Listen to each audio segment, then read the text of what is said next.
দেখুন, প্রধানমন্ত্রী নরেন্দ্র মোদী আজ একটি পোস্ট করেছেন।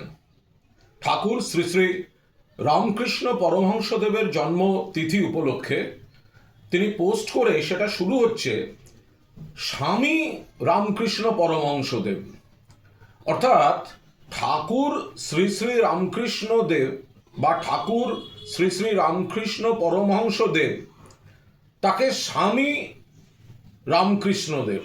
আরে রামকৃষ্ণদেবের শিষ্য ছিলেন স্বামী বিবেকানন্দ।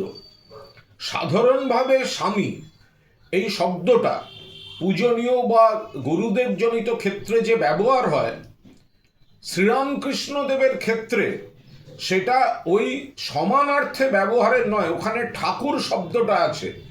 বাংলার ঐতিহ্যে ঠাকুর শ্রী শ্রী রামকৃষ্ণ পরমহংসদেব, তার বদলে নরেন্দ্র মোদীজি তার পোস্টে লিখছেন স্বামী শ্রীরামকৃষ্ণদেব। এরা জানে না। নরেন্দ্র মোদীজির উচিত আগে পোস্টটাকে একটু সংশোধন করানো। তার যারা রিসার্চ করে, তার যারা পোস্ট লিখে দেয়, তারা যারা টেলিপ্রম্পটারের ভাষণ লিখে দেয়, এর আগে বঙ্কিম দা বলে বসেছিলেন ঋষি বঙ্কিমচন্দ্র চট্টোপাধ্যায়কে, বিজেপির এক সেখানে বলে বসলেন রবীন্দ্রনাথ সান্যাল, একজন আবার বলে বসছেন রাজা রামমোহন রায় ব্রিটিশের দালাল ছিলেন। বাংলাকে অপমান করা, বাংলার মনীষীদের সম্পর্কে কোন শব্দটা মাস্টারদা সূর্য সেন, মাস্টার সূর্য সেন, ওখানে দাদাটা যে কোন সম্মানের সেটা এরা বোঝেন না।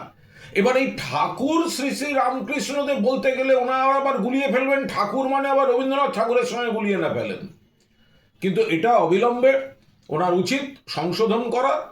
স্বামী শব্দটা অন্য সন্ন্যাসীদের ক্ষেত্রে সাধারণ অর্থে যে প্রয়োগ হয়, ঠাকুর শ্রী শ্রী রামকৃষ্ণদেবের ক্ষেত্রে সেটা যে প্রযোজ্য নয়, এটা নরেন্দ্র মোদী আর বিজেপিকে কে বোঝাবে? ফলে অবিলম্বে প্রধানমন্ত্রীর উচিত ওই একটুখানি সংশোধন করে এই স্বামী শ্রী শ্রী রামকৃষ্ণ পরমহংসদেবের বদলে ঠাকুর শ্রী শ্রী রামকৃষ্ণ পরমহংসদেব। ঠাকুর এখানে মানুষ শ্রদ্ধা থেকে এই শব্দটা অর্জন করেছেন শ্রী শ্রী রামকৃষ্ণ দেব। ফলে স্বামী বলতে গেলে যে কোনো গুরুদেবকে যে স্বামী শব্দটা, সেটা নির্দিষ্টভাবে ঠাকুর শ্রী শ্রী রামকৃষ্ণ দেবের ক্ষেত্রে যায় না। এটা বিজেপি আর নরেন্দ্র মোদী জানেন না।